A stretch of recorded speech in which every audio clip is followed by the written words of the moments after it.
जय हिंद साथियों, नमस्कार। स्वागत है आप सभी का आपके अपने YouTube channel Galaxy of education पर। आज मैं आप सभी के लिए लेकर आया हूं आपके कक्षा 10 का केमिस्ट्री का जो फर्स्ट चैप्टर का जो सीरीज हम लोग कर रहे थे उसका आज ये सेकंड लेक्चर है। जो कि अभी तक हमने क्या पढ़ा कि क्या होती है रासायनिक अभिक्रिया, क्या होता है अभिकारक, क्या होता है उत्पाद और क्या होता है रासायनिक समीकरण। तो आइए एक बार रिव्यू कर लेते हैं अभी तक हमने क्या क्या पढ़ चुके हैं हम लोग। हम लोगों को क्या चल रहा था, चैप्टर का क्या नाम था, रासायनिक अभिक्रिया एवं समीकरण। क्या था? रासायनिक अभिक्रिया एवं समीकरण, जिसका इंग्लिश में क्या नाम था, केमिकल रिएक्शन एंड इक्वेशन। और अभी तक हमने क्या पढ़ा कि रासायनिक अभिक्रिया क्या होती है, जब दो या दो से अधिक पदार्थ आपस में मिलकर एक नए गुण धर्म वाला पदार्थ का निर्माण करते हैं तो इस प्रकार की जो अभिक्रिया होती है वह रासायनिक अभिक्रिया कहलाती है। जैसे उदाहरण हमने दिया था कि हाइड्रोजन और ऑक्सीजन मिलकर जल का निर्माण करते हैं, जिसका गुण हाइड्रोजन और ऑक्सीजन से भिन्न होता है। फिर हमने देखा कि जब जब कभी भी रासायनिक अभिक्रिया होती है तो पदार्थ की अवस्था में भी परिवर्तन हो सकता है, रंग में भी परिवर्तन होता है और तापांतर भी उत्पन्न होता है, अर्थात तापमान कम और ज्यादा होता रहता है। और कभी कभी गैस का भी उत्सर्जन होता है। और जितनी भी रासायनिक अभिक्रियाएं होती हैं उन्हें भौतिक विधियों के द्वारा दोबारा उन्हीं पदार्थों में नहीं तोड़ा जा सकता जिनसे एक नया पदार्थ बन चुका है। तो चलिए देखते हैं। फिर इसके बाद हमने क्या पढ़ा था कि दैनिक जीवन में होने वाली कौन सी रासायनिक अभिक्रियाएं हैं, ये हम अभी रिव्यू कर रहे हैं कि जिससे आप लोगों को जो पढ़ा है वो फिर से पुनः याद आ जाए। तो हमने क्या देखा कि दैनिक जीवन में होने वाली रासायनिक अभिक्रियाएं क्या हैं। जैसे भोजन का पाचन, यह भी एक रासायनिक अभिक्रिया है। जो भी आप खाना खाते हैं वो आपके आमाशय में जाकर हाइड्रोक्लोरिक अम्ल से अभिक्रिया करता है, जिससे वह छोटे छोटे भागों में तोड़ता है, जैसे फ्रुक्टोज, ग्लूकोज, सुक्रोज आदि में तोड़कर उन्हें छोटे छोटे पार्टों में डिवाइड कर देता है, जिससे हमारे शरीर को ऊर्जा प्राप्त होती है। फिर हमने देखा कि श्वसन क्या है। श्वसन भी एक प्रकार की रासायनिक अभिक्रिया है। हम लोग क्या करते हैं कि ऑक्सीजन गैस को ग्रहण करते हैं और कार्बन डाइऑक्साइड बाहर निकलते हैं। श्वसन एक प्रकार की ऊष्माक्षेपी अभिक्रिया है। इसमें क्या होता है कि ग्लूकोज जो है फ्रक्टोज में टूटता है और जिससे ऊर्जा निर्मुक्त होती है। फिर हमने क्या देखा कि लोहे में जंग का लगना, यह भी एक प्रकार की रासायनिक अभिक्रिया है, जो कि बहुत ही धीमी गति से होने वाली रासायनिक अभिक्रिया है। फिर हमने ये देखा कि दही का बनना, यानी कि जो दूध होता है, दूध से दही का बनना, यह भी एक प्रकार की रासायनिक अभिक्रिया है। तो दोस्तों, आप लोगों से हमारा यह क्वेश्चन है कि आप लोग यह सर्च करेंगे कि मोमबत्ती का जलना किस प्रकार की रासायनिक अभिक्रिया है। इस क्वेश्चन का आंसर आप हमें कमेंट बॉक्स में जरूर बताएं। तो चलिए चलते हैं आगे की ओर। आगे हमने क्या पढ़ा कि अभिकारक क्या होते हैं, कि ऐसे पदार्थ जो किसी रासायनिक अभिक्रिया में भाग लेते हैं वो क्या कहलाते हैं, अभिकारक। यानी कि ऐसे पदार्थ जो किसी रासायनिक अभिक्रिया में भाग अथवा हिस्सा लेते हैं वो क्या कहलाते थे, अभिकारक। फिर हमने क्या पढ़ा कि उत्पाद क्या होता है, कि किसी भी रासायनिक अभिक्रिया के फलस्वरूप जो नया पदार्थ प्राप्त होता है वह उत्पाद कहलाता है। फिर हमने देखा कि क्या होता है रासायनिक समीकरण। रासायनिक अभिक्रिया में भाग लिए हुए पदार्थों यानी कि अभिकारक और उनसे बने हुए पदार्थ यानी कि उत्पाद को उनके सूत्रों और प्रतीकों के रूप में उन्हें व्यक्त करना ही रासायनिक समीकरण कहलाता है। और इस जो हम व्यक्त करेंगे इनमें उनकी भौतिक अवस्था को भी दर्शाया जाता है। फिर हमने क्या देखा, तो हमने फिर देखा कि क्या होता है रासायनिक समीकरण। चलिए यहीं से शुरुआत करते हैं। हमने देखा कि किसी भी रासायनिक अभिक्रिया में भाग लेने वाले अभिकारकों और उत्पादों को उनके प्रतीकों यानी कि जो भी उनका प्रतीक होता है, जैसे ऑक्सीजन का प्रतीक होता है O, हाइड्रोजन का होता है H, हीलियम का होता है He। इसीलिए मैंने आप सभी को बताया था कि आप लोग अपनी कक्षा 9 की किताब से जाकर देख लेना कि क्या होता है तत्वों का प्रतीक और क्या होता है उनका परमाणु क्रमांक। तो फिर हमने क्या देखा कि एक उदाहरण दिया कि जैसे यहाँ पर क्या है, मैग्नीशियम और ऑक्सीजन आपस में अभिक्रिया करके मैग्नीशियम ऑक्साइड बना रहे हैं। तो आज हम लोग क्या पढ़ेंगे कि आज हम लोगों का क्या टॉपिक है कि रासायनिक समीकरण को संतुलित कैसे किया जाए। किसी भी दिए गए रासायनिक समीकरण को संतुलित करना आज का जो हमारा टॉपिक क्या है, कि किसी भी दिए हुए रासायनिक समीकरण को हम लोग कैसे संतुलित कर पाएंगे। तो जैसे यहाँ पर रासायनिक समीकरण हमें दिया गया है कि लोहा है और वो जल से अभिक्रिया करके लोहे का oxide Fe3O4 plus hydrogen gas निर्मुक्त हो रही है। तो इस दिए गए रासायनिक समीकरण को हमें क्या करना है, संतुलित करना है। तो संतुलित करने के लिए जैसे तो इसके लिए हमने क्या किया कि जैसे जो जो अभिकारक में है उन जैसे यहाँ पर दिए गए, पहले हम लोग क्या करेंगे, एक बना लिया हमने, जैसे यहाँ पर एक चार्ट बना लिया ये।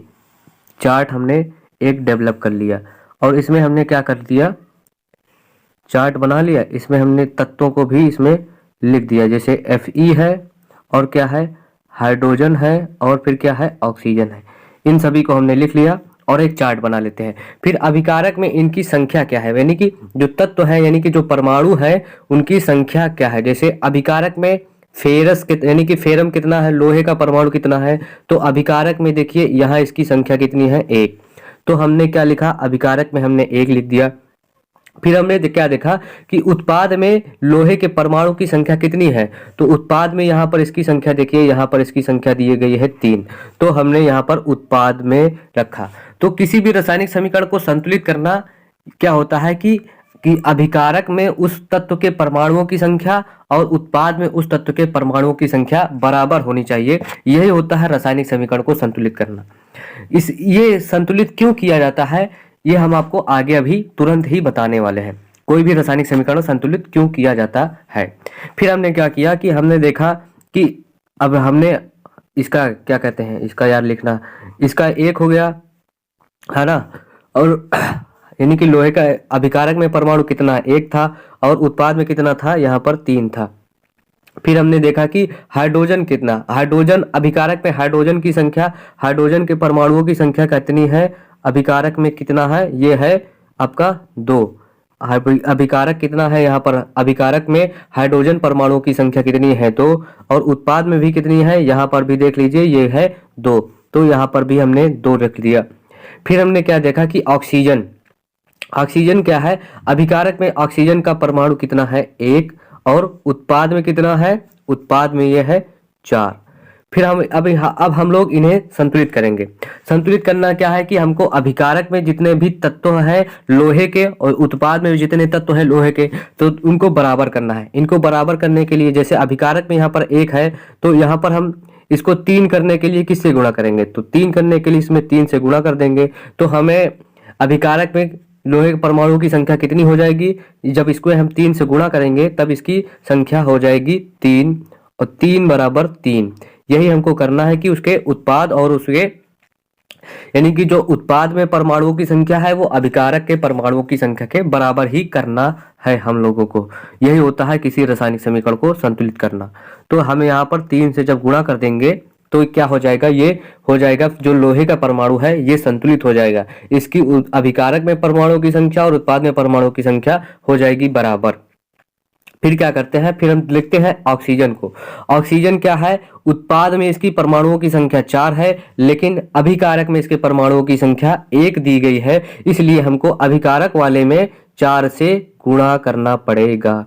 क्या करना पड़ेगा, 4 से गुणा करना पड़ेगा। तो जब हम इसके 4 से गुणा कर देंगे तो क्या होगा, यहाँ पर अभिकारक में इसके परमाणुओं की संख्या हो जाएगी 4 और उत्पाद में इसकी 4 है, तो दोनों हो जाएंगे बराबर। फिर जब हम यहाँ पर देखिए, अगर यहाँ पर अभिकारक में जब 4 से गुणा करेंगे तो पहले देखिए, इसको पहले शुरू से हम बताते हैं, फिर से लिखकर कैसे क्या करना है इसको फिर से बताते हैं। देखिए जैसे अभी यहाँ पर ऐसे कर रहे थे ना, तो उसमें अभी दिक्कत हो जाती। जैसे यहाँ पर इसको संतुलित करना है तो हमने Fe को लिया, फिर क्या है Fe प्लस दिया गया है H2O, ये अभिक्रिया हुई।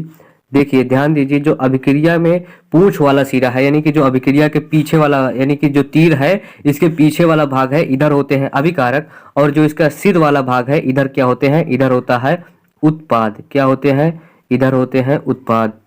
यहाँ पर क्या है, ये Fe3O4 प्लस H2 दिया गया है।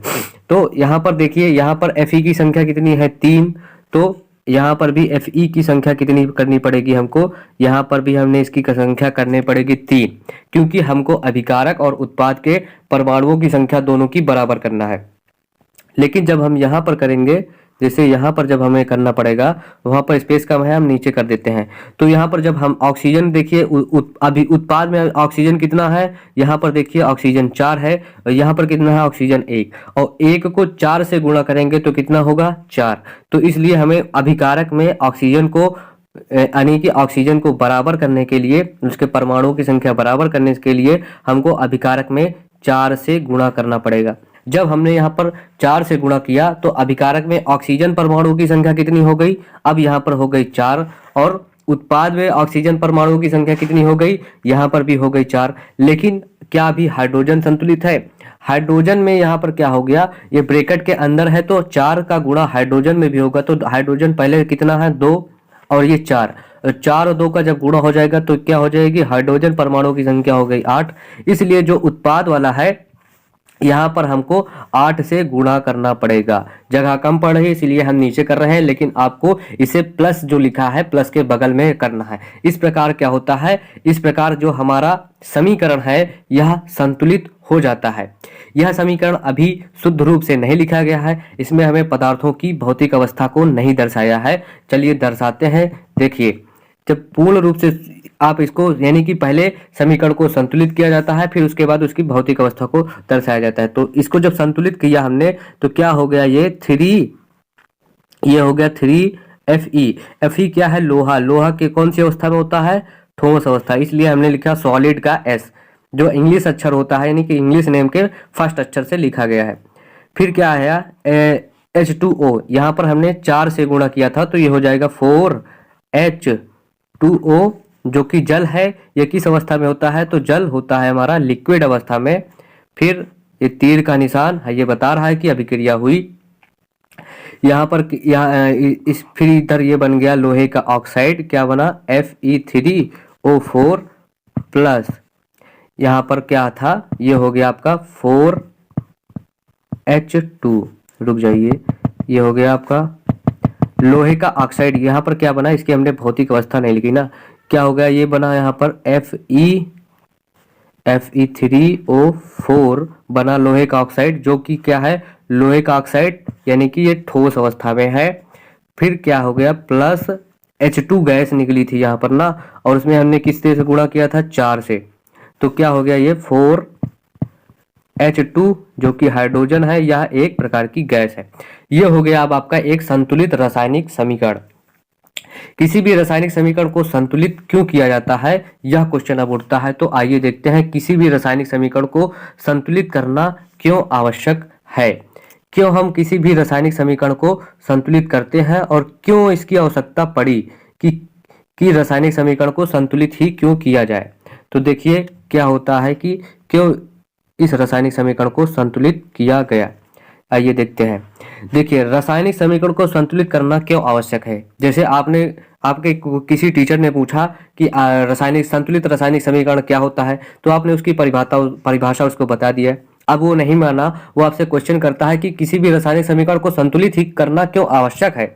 तो क्या होता है, जो द्रव्यमान, तो आपको आंसर क्या देना है कि सर, द्रव्यमान संरक्षण के नियम के अनुसार किसी भी रासायनिक समीकरण को संतुलित करना आवश्यक है।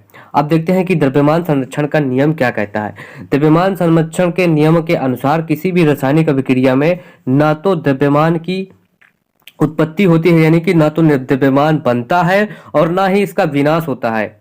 तो इसका क्या होता है कि किसी भी रासायनिक अभिक्रिया में ना तो हम द्रव्यमान का उत्पन्न कर सकते हैं और ना ही इसका विनाश कर सकते हैं। तो इसका निष्कर्ष क्या हुआ कि किसी भी रासायनिक अभिक्रिया में पहले वाले पदार्थ, यानी कि जो पहले था पदार्थ यानी कि अभिकारक, एवं उसके बाद प्राप्त पदार्थ यानी कि उत्पाद के परमाणुओं की संख्या समान होनी चाहिए। इसीलिए हम किसी भी रासायनिक समीकरण को संतुलित करते हैं। आइए अब एक उदाहरण और लेते हैं, जिससे आप लोगों को और अच्छे से समझ में आ जाए कि किसी भी रासायनिक समीकरण को संतुलित कैसे किया जाता है। तो हम आपके क्रियाकलाप नंबर 1 को लेते हैं। उसमें क्या किया गया कि मैग्नीशियम रिबन को वायु में दहन करने पर मैग्नीशियम का ऑक्साइड बनता है। तो मैग्नीशियम रिबन, तो यहाँ पर मैग्नीशियम रिबन में क्या होगा, तो वहां पर कौन सा तत्व होगा, मैग्नीशियम। तो मैग्नीशियम का प्रतीक क्या होता है, मैग्नीशियम का प्रतीक होता है Mg। फिर वायु में दहन किया गया, तो वायु में जलाने वाली, किसी भी आग को भड़काने वाली गैस कौन है, तो वो कौन सी है, ये है आपकी ऑक्सीजन। तो इसके बाद बना क्या, तो क्या बन रहा है, मैग्नीशियम का ऑक्साइड, जिसका सूत्र क्या होता है, MgO। तो यहाँ पर देखिए, जो ऑक्सीजन